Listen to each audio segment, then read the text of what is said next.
1 का जो 9वां सवाल है उससे करेंगे आगे के पार्ट। 8 तक हमने पहले किए थे, 9 से करेंगे अब। इसमें ये आकृति दे रखी है, ये सारी आकृति है। इसमें पहला जो पोर्शन है उसमें क्या पूछा, पहले वाक्य क्या कोण 1 कोण 2 का आसन कोण है। ये कोण 1 इस कोण 2 का आसन कोण है। आसन कोण क्या होता है, जैसे ये हमारा कोण है, इसमें ये आसन कोण है। ये कैसे है, ये जैसे 1 है ये 2 है, दोनों आसन कोण है। क्यों? क्योंकि इनकी जो बीच की भुजा है ये उभयनिष्ठ है, दोनों में कॉमन है।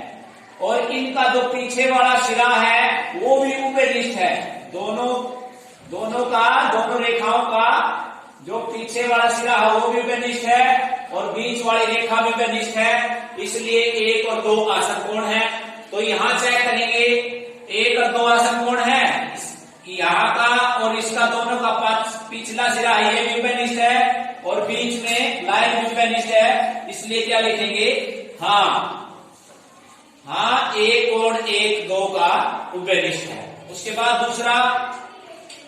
दूसरे में कहा क्या AOC, क्या कोण AOC दूसरा कोण है AOE,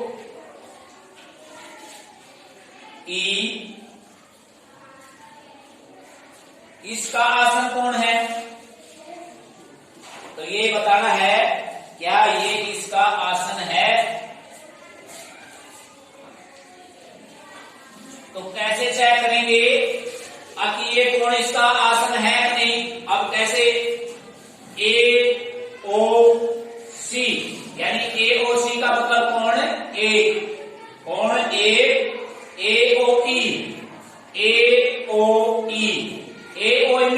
AOE में कौन कौन शामिल है, AOE में कोण 1 भी शामिल हो गया, 2 भी शामिल, लेकिन इसमें केवल 1 कोण है।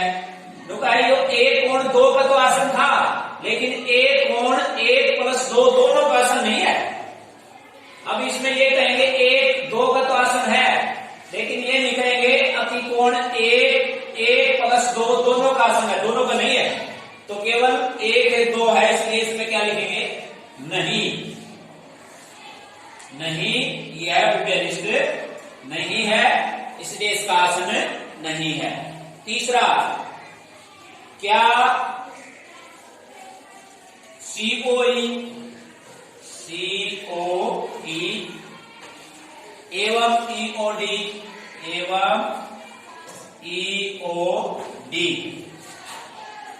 रैखिक युग्म बनाते हैं। ये बताने भाई ये रैखिक युग्म है, रैखिक युग्म बनाते हैं तो नहीं, ये चेक करना हमें। COE यानी कोण हमारा 2 है वो COE है। EOD यानी EOD यानी 3 और 4, 1 2 3 4। इसमें तो केवल कोण 2 का जिक्र किया था और दूसरे वाले में कोण 3 और 4 दोनों का जिक्र कर दिया। यानी 2 3 4 रैखिक युग्म बनाते हैं कि नहीं, यानी कहने का मतलब 2 3 4 का कोणों का योग 180 है कि नहीं।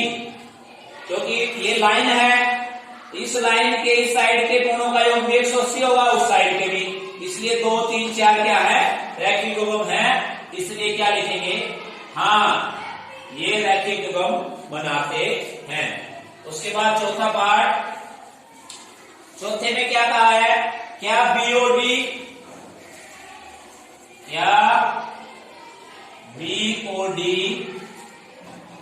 एवं DOA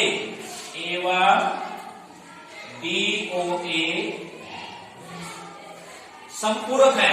संपूरक चेक करने, संपूरक यानी जिनका योग कितना हो 180।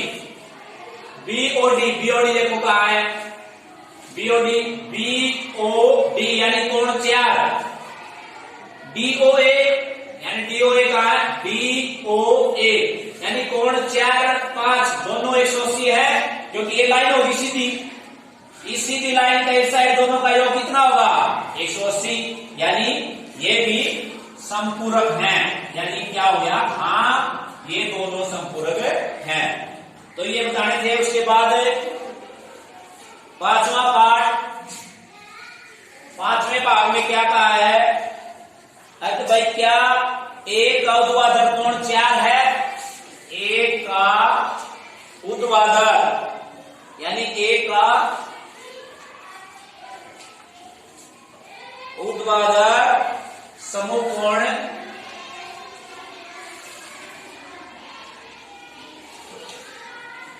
समकोण 4 है। ऊर्ध्वाधर समकोण कौन से होते हैं, 1 और 4। देखो ये 1 है, ये 4 है। इधर तो ये रेखा है, इधर ये रेखा है, दोनों एक दूसरे को प्रतिच्छेद कर रही हैं। ये एक भी रेखा इस प्रकार सीधे ये बिल्कुल आमने सामने के कोण है, आमने सामने है, यानी 1 4 का ऊर्ध्वाधर है, 1 और 4 बराबर है, यानी हाँ 1 4 का ऊर्ध्वाधर समकोण है। उसके बाद छठा पाठ है, छठे में कहा था 5 का कोण 5 का बताओ, 5 का ऊर्ध्वाधर कोण क्या होगा, 5 का बताओ भाई क्या होगा। अब तुमने 1 और 4 तो कह दिया है आमने सामने कोण है, बराबर है।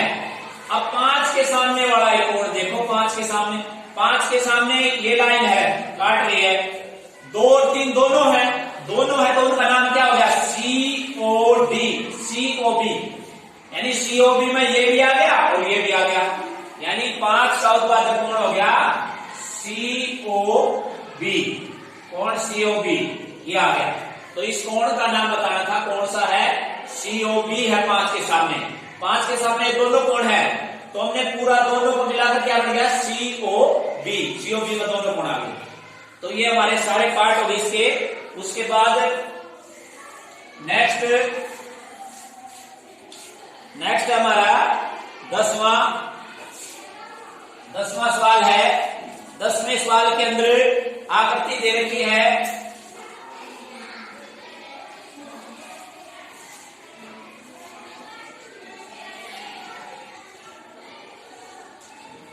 इसमें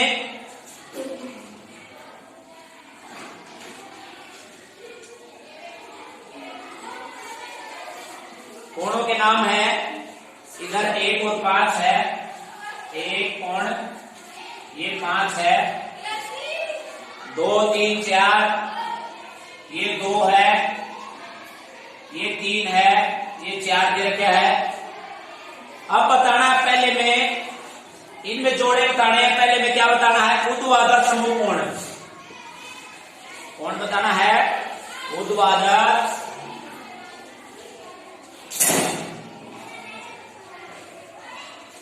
समकोण बताओ कौन सा है इनमें से, थोड़ा आसान है। ऊर्ध्वाधर समकोण आप आसानी से बता, आमने सामने कौन सा है, जैसे ये रेखा है, इस रेखा को दूसरी ये प्रतिच्छेद कर दिया, तो 1 और 4 आमने सामने बिल्कुल बराबर है, तो कोण 1 और 4 क्या है, ऊर्ध्वाधर है। इनको बराबर भी या इक्वल है, दोनों ऊर्ध्वाधर है। और सीधे कोण बताने हैं तो आप यहाँ कोमा भी लगा सकते हो, 1 और 4 ऊर्ध्वाधर है। दूसरे में पूछा रैखिक उगम, अब ये रैखिक उगम और बताओ कौन से हैं, रैखिक उगम भाई, जैसे ये लाइन हमारी, पहले ये लाइन ले लो, एक लाइन, इसके एक साइड के कोणों का योग 180 है, तो कोण हो गया 1 और 5 हो गई, यानी कोण 1 और 5। एक तो ये हो गया जोड़ा। दूसरा जोड़ा, क्योंकि ये लाइन लेंगे तो 1 और 5 का 180 होगा, अगर इनको छोड़ दें तो 4 और 5 इस लाइन के इस साइड वालों का 180 होगा, यानी 4 और 5 इनका भी 180 योग होगा। यानी अगर ये ले हम सिर्फ ये वाला हिसाब, तो इसमें 1 लाइन की एक साइड 180 होता है, 1 और 5 का 180 हो गया, यानी 1 और 5 हो गया। अगर हम इस लाइन को ये भूल जाए, तो इस लाइन के साइड 4 और 5 हो, 180 है, तो ये भी क्या हो गया, रैखिक युग्म। तो ये भी 1 और 5 भी रैखिक युग्म है, 4 और 5 भी, इनका 180 हो गया, तो दोनों रैखिक युग्म के अंदर आ गए। उसके बाद हाँ भाई, उसके बाद हम 11वें क्वेश्चन के अंदर आ गए।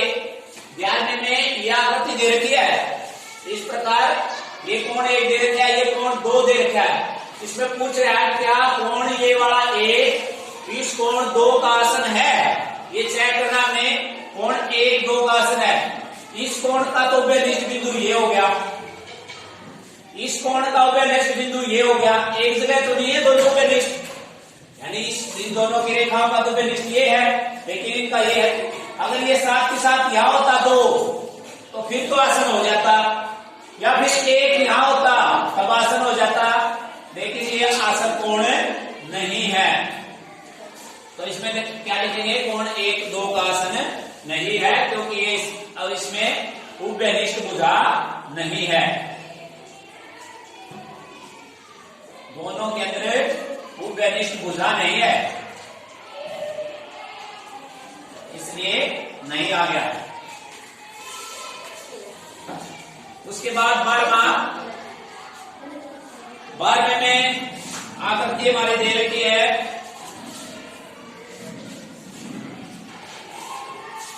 एक साइड x है 55, ये y दे रखा है और ये z। इसमें वैल्यू निकालनी x y की, जैसे मैं पता है ये लाइन और ये रेखा, दोनों रेखाएं आपस में काट रही है, तो आमने सामने के कोण बराबर है, यानी x और 55 बराबर है, कोण x 55 डिग्री के बराबर है, क्योंकि कौन सा कोण है उसका नाम भी लिखना हमें, ऊर्ध्वाधर कोण है। क्यों बराबर है, क्योंकि ऊर्ध्वाधर कोण है। अब हमें x का मान तो बिल्कुल आसान है, आ गया। अब y का निकालो। अब हमें पता है, अब इनको अगर छिपा ले तो x और y एक लाइन के दोनों साइड हैं, इसलिए इनका रैखिक युग्म बना रहे हैं दोनों, इनका 180 होगा। कोण x प्लस कोण y बराबर है 180, रैखिक युग्म बना रहे हैं दोनों, रैखिक युग्म कोण है, क्योंकि इनको छिपा लो, इनका 180 है।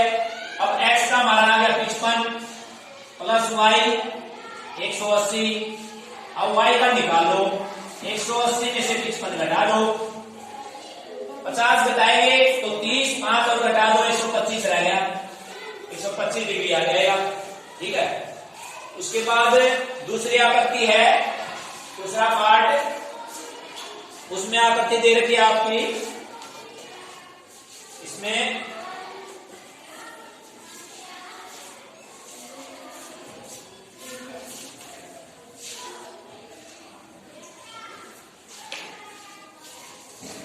ये कोण x दे रखा है, ये कोण 40 का है, ये कोण y है, ये z है, ये 25 डिग्री दे रखा है। तो इस प्रकार ये दे रखी रेखाएं, ये आकृति हमारी दे रखी है। इसमें x y z का मान बताइए, बिल्कुल आसान है, आसानी से निकाल सकते हैं आप, क्योंकि इसमें साफ कौन सा दिखाई दे रहा है। इसमें सबसे पहले देखो z, ये लाइन और ये लाइन प्रतिच्छेद कर रही है, आमने सामने के कोण है बराबर है, यानी कोण z है 40 के बराबर है। कौन से कोण है, इनका नाम लिखो ऊर्ध्वाधर,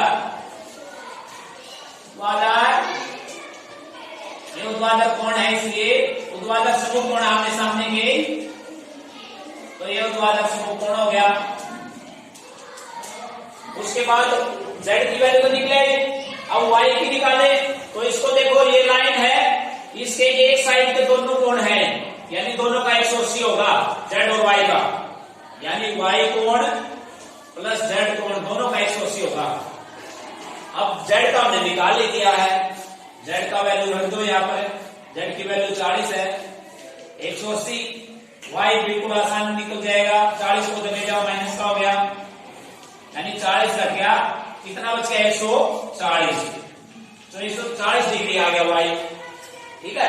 y भी निकाल लिया, z भी निकाल लिया, अब x निकालना है। अगर हम नीचे वाले को छिपा लेते हैं और इस लाइन के ऊपर वाले कोणों का योग कितना होगा 180, रैखिक युग्म, ये तीनों रैखिक युग्म बनाते हैं, इसलिए 40 प्लस x प्लस 25 तीनों का योग कितना होगा 180। यहां पर भी लिख दीजिए क्यों है, क्योंकि रैखिक युग्म में है। अब इसमें दोनों का योग आसानी से निकाल सकते हैं, तो इसमें 40 और 25 दोनों को जोड़ देंगे, कितना हुआ 40 और 25 कितना 65 बराबर 180। x की वैल्यू निकाल देंगे, 65 को उधर ले जाओ, माइनस का हो गया, x की वैल्यू आ जाएगी हमारी, इसको घटा लो, अगर 60 घटाते हैं तो कितना आ गया 120, 5 और घट गया तो कितना हो गया 115 डिग्री। तो इस प्रकार ये हमारा दूसरा पार्ट भी हो गया। उसके बाद जो 14वां क्वेश्चन है, 14वें क्वेश्चन के अंदर ये आकृति हमारी, इसमें एक पॉइंट दे रखे हैं AEBCDO। इसमें पहला जो पॉइंट है उसमें बताना है ऊर्ध्वाधर सम्मुख अधिकोण, ये बताना है ऊर्ध्वाधर भी होना चाहिए, ऊर्ध्वाधर सम्मुख और अधिकोण भी होना चाहिए साथ में। ऊर्ध्वाधर सम्मुख कोण से है और फिर साथ में अधिकोण का मतलब 90 से ज्यादा होना चाहिए। अब 90 से कम तो ये भी 90 के, लेकिन अधिकोण 90 से ज्यादा भी हो, आमने सामने की भी हो। अब जैसे ये दो रेखाएं ले ले हम, ये वाले हैं जो ये मेन है, ये भी अधिक में आता है, ये भी अधिक में 90 से ज्यादा है, यानी ये वाला पूरा कोण, ये वाला यहाँ और ये पूरा कोण, ये दोनों 90 से ज्यादा भी है और आमने सामने भी है, इसलिए इसका नाम क्या हो गया AOD। और दूसरा किसके बराबर BOC, यानी यहां से BOC। तो ये बताने थे ऊर्ध्वाधर सम्मुख भी होने चाहिए और अधिक भी होने चाहिए। उसके बाद दूसरे पॉइंट में पूछा है आसन पूरक कोण, आसन होने चाहिए और पूरक भी होने चाहिए, पूरक भी होने चाहिए पूरक कोण, यानी आसन तो साथ के साथ लगते लगते, जैसे ये है, इन दोनों का योग कितना होगा 180 होगा, यानी आसन भी है, इनके बीच में उभयनिष्ठ रेखा भी है। अब इसी प्रकार देख लो, इनके आसन और पूरक कोण यानी 90 योग होना चाहिए। इसका नाम क्या रखोगे, जैसे ये कोण है, इधर ये कोण इसके आसन है, इसको क्या कहेंगे AOB किसके है AOE का आसन, यानी इन दोनों कोणों का योग कितना है 90 है। ये सीधी बिल्कुल परपेंडिकुलर है, सीधी रेखा है इस कोण और इसका, यानी ये दोनों आसन भी हैं और पूरक भी हैं।